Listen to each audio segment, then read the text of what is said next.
तो अब हम बात करेंगे चेंजेस इन cardiovascular system.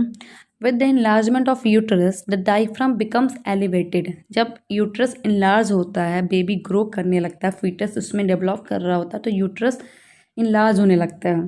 Then diaphragm become elevated. Diaphragm जो होता है वो एलिवेटेड होता है, हार्ट रेट इंक्रीज हो जाती है, बट 100 बीट्स पर मिनट से ज़्यादा नहीं होता। And the BP 10 to 15 mmHg जो होता है वो फर्स्ट ट्राइमेस्टर में इतना जो प्रेशर होता है वो ड्रॉप हो जाता है। 10 से 15 mmHg जो होता है वो कम हो जाता है BP। And cardiac output increase from 5th week. जो कार्डियक आउटपुट होता है वो इंक्रीज होता है 5th वीक में। स्ट्रोक वॉल्यूम इंक्रीज होती है। एंड कार्डियोवास्कुलर एडेप्टेशन की वजह से सम कॉमन कंप्लेंट है, जैसे कि palpitation, decrease exercise tolerance and dizziness. And hypotension syndrome, जिसको हम inferior vena cava compress syndrome भी कहते हैं। Inferior vena cava compression syndrome ये क्यों होता है? अगर मदर सुपाइन पोजीशन पे लेटती हैं, सुपाइन पोजीशन में लेटने की वजह से जो ग्रेविड यूट्रस है वो कंप्रेस करता है इंफीरियर वेना केवा को।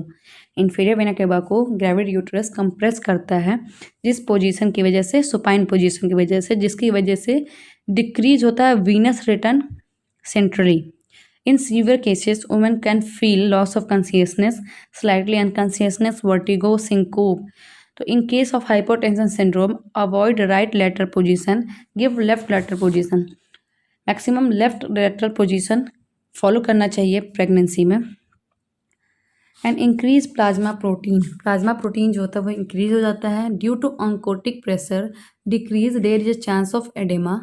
क्लॉटिंग फैक्टर, क्लॉटिंग फैक्टर की बात करें तो क्लॉटिंग फैक्टर 1, 7, 8, 9 एंड 10 जो होता है वो इंक्रीज हो जाता है। एंड 11, 13 डिक्रीज, और बाकी जो रिमेनिंग क्लॉटिंग फैक्टर है वो अनचेंज रहते हैं, उनमें कोई चेंजेस नहीं आते हैं।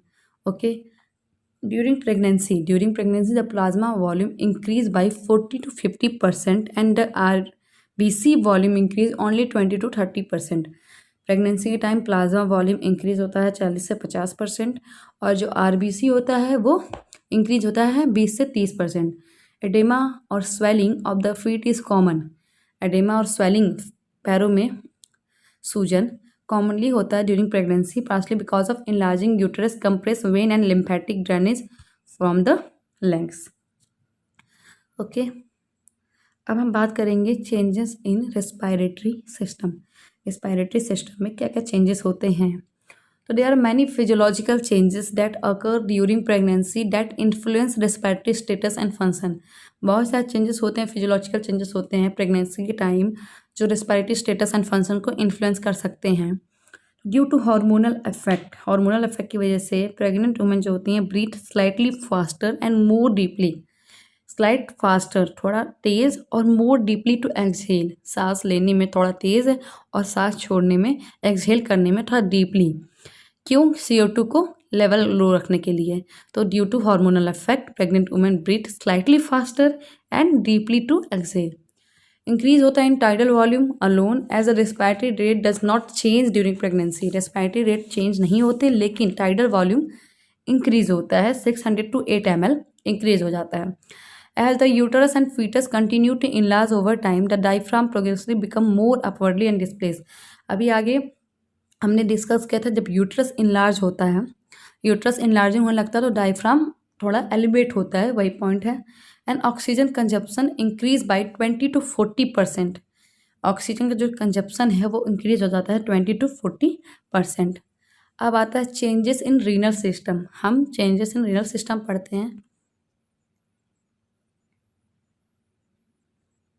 Progesterone causes many changes to genitourinary system. Progesterone की वजह से बहुत सारे चेंजेस होते हैं जेनिटो यूरिनरी सिस्टम में। Pregnant women may experience an increase in size of kidney and ureter due to the increase blood volume and vasculature. Okay. And GFR जो होता है वो इंक्रीज हो जाता है, जो नॉर्मली 125 ml पर मिनट होता है वो इंक्रीज हो जाता है 190 ml पर मिनट। ये क्यों होता है? क्योंकि प्रोजेस्टेरॉन कॉजेस करता है वैसोडाइलेटेशन एंड इंक्रीज करता है blood flow to the kidney. As a result GFR rate जो होता है वो इंक्रीज बाई 50%, और ये रिटर्न हो जाता है अबाउट 20 वीक्स ऑफ पोस्टमार्टम। तो GFR इंक्रीज हो जाता है to increase GFR increase the excretion of protein, albumin and glucose. GFR increase होने की वजह से एक्सक्रीशन होता है प्रोटीन का, एल्बुमिन का एंड ग्लूकोज का। जो इंक्रीज GFR है lead to increase urinary output. GFR increase होने की वजह से यूरिनरी आउटपुट भी इंक्रीज होती है, विच द वुमन में experience increase urinary frequency. Increase हो जाती है वुमेन्स की यूरिनरी फ्रिक्वेंसी। ओके, अब हम देखेंगे चेंजेस इन गैस्ट्रोइंटेस्टिनल, GI में क्या चेंजेस होते हैं। तो changes in GI system during pregnancy और caused by enlarging uterus and hormonal changes of pregnancy. Uterus enlarge होने की वजह से और हार्मोनल चेंजेस की वजह से प्रेगनेंसी में क्या क्या चेंजेस हैं। तो anatomical, the intestine and stomach are pushed up from their original position. जो इंटेस्टाइन है, स्टमक है, वो थोड़ा पुश्ड अप हो जाता है from their original position by the enlarging uterus. Enlarging uterus की वजह से स्टमक और इंटेस्टाइन थोड़ा सा पुशअप हो जाता है। Elevated level of progesterone and oestrogen mediate most of functional changes of GI system during pregnancy. Hormones oestrogen and progesterone के लेवल एलिवेट होने की वजह से बहुत सारे चेंजेस अकर होते हैं ड्यूरिंग प्रेगनेंसी। प्रोजेस्टेरॉन कॉज करता है smooth muscle relaxation which slow down GI motility. Progesterone cause की वजह से स्मूथ मसल रिलैक्सेशन हो जाता है, जिसकी वजह से GI मोटिलिटी जो होती है वो डाउन हो जाती है and decrease lower oesophageal sphincter, tone को डिक्रीज कर देती है। प्रोजेस्टेरॉन कॉज करता है ये। And then nausea and vomiting of pregnancy, commonly known as morning sickness. Nausea और वोमिटिंग फील होता है जिसको मॉर्निंग सिकनेस कहते हैं, is one of most common GI symptoms of pregnancy. ये बहुत most common GI system of pregnancy है due to HCG hormones. बताई थी फर्स्ट ट्राइमेस्टर तक HCG हॉर्मोन 60 to 70 डेज में इंक्रीज हो जाता है। It begins between the 4th and 8th week of pregnancy and usually subside by 14 to 16 week. यहाँ पे देख रहे हैं आप 4 to 8 वीक्स में प्रेगनेंसी में ये होता है एंड यूजली सबसाइड मीन्स खत्म नहीं होता लेकिन सबसाइड हो जाता है बाई 14 to 16 वीक्स तक। तो ये HCG हॉर्मोन्स की वजह से हो रहा है जो कि 16 वीक तक सबसाइड हो जाता है। Then hyperemesis gravidarum which is a severe form of nausea and vomiting. Excessive hyperemesis gravidarum means severe form of nausea and vomiting during pregnancy. बहुत ही ज़्यादा लेवल तक वोमिटिंग होता है। तो which is severe form of nausea and vomiting of pregnancy can lead to nutritional deficiencies, जिसके वजह से न्यूट्रिशन डिफिशियंसीज हो सकता है, वेट लॉस हो सकता है, इलेक्ट्रोलाइट इम्बैलेंस हो जाता है क्योंकि वाटर की मात्रा कम हो जाती है वोमिटिंग के थ्रू। And constipation is another GI symptoms that is commonly encounter during pregnancy. And constipation एक अनदर GI सिम्टम्स है। तो nausea, vomiting, morning sickness and constipation ये एक GI सिम्टम्स के कॉमन। एंड अब हम आते हैं 6 मेटाबॉलिक चेंजेस। और metabolic functions are increase during pregnancy to provide demand of foetus के डिमांड की वजह से जितने भी हार्मोनल चेंजेस हैं, मेटाबॉलिक चेंजेस है, वो इंक्रीज हो जाते हैं। जैसे हम न्यूट्रिशन की बात करें तो pregnant women required a calorie, अगर प्रेग्नेंट वुमेन की कैलोरी के हिसाब से देखें तो increase of 350 kcal per day and increase in protein 70 और 75 gram per day. And all patient are advise to take prenatal vitamins to compensate for the increase nutritional requirement. हर एक lady को pre natal vitamins की जरूरत होती है compensate करने के लिए जो भी एडवांस न्यूट्रिशनल रिक्वायरमेंट होती है बेबी के लिए भी, उसके लिए। सो आगे बढ़ने से पहले मैं आपको ये बोल दूँ, जो हमारे चैनल पे नया है, जिन्होंने हमारे चैनल को सब्सक्राइब नहीं किया है, वो हमारे चैनल को सब्सक्राइब कर दें ताकि आपको लेटेस्ट वीडियो जल्दी मिले। एंड 7th है change in integumentary system. Skin में क्या क्या चेंजेस आते हैं। तो linea nigra dark brown line होता है जो सिफॉइड से लेके सिम्फेसिस पिविस तक होता है और ये अपीयर होने लगता है 20 वीक्स पे। तो यहाँ पे ये देखिए, ये जो आप लाइन देख रहे हैं इसको लीनिया नाइग्रा कहते हैं। ये डार्क ब्राउन लाइन है जो सिफॉइड से सिम्फेसिस पिविस तक, यहाँ सिफॉइड से शुरू हुआ है और सिम्फेसिस पिविस तक ये है। ओके। एंड अब दूसरा हम देखते हैं स्ट्रेया ग्रेविडारम जो ये होता है small pink clear lining abdomen, ये भी अपीयर होता है 20 वीक पे। ये देखिए, ये जो सब लाइनिंग है ये स्ट्रेया ग्रेविडारम है। ओके फ्रेंड्स, ये भी 20 वीक पे अपीयर होता है। एंड कोलाज्मा जो एक लास्ट है जिसको हम बटरफ्लाई साइन कहते हैं, इसमें pigmentation on face and forehead. 24 week में प्रेग्नेंट वुमेन के फेस पे पिगमेंटेशन एंड फेस फॉरहेड पे पिगमेंटेशन हो जाता है जिसको कोलाज्मा बटरफ्लाई साइन भी कहते हैं। And 8 1 is endocrine system.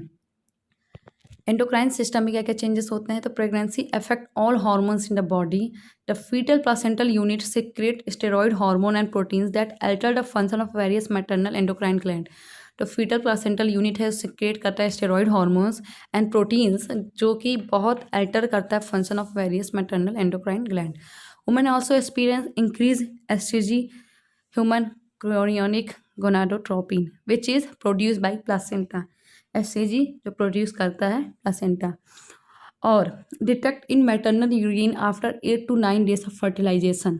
यही हॉर्मोन्स है जिसकी वजह से प्रेगनेंसी किट से प्रेगनेंसी टेस्ट करके कंफर्म कर सकते हैं pregnancy.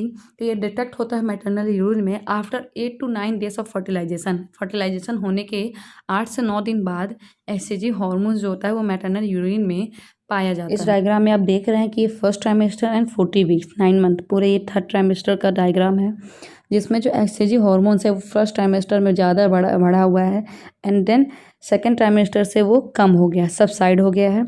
And then estrogen, progesterone, human placental lactogen, ये सब का लेवल धीरे धीरे ट्राइमेस्टर के हिसाब से ग्रो कर रहा है।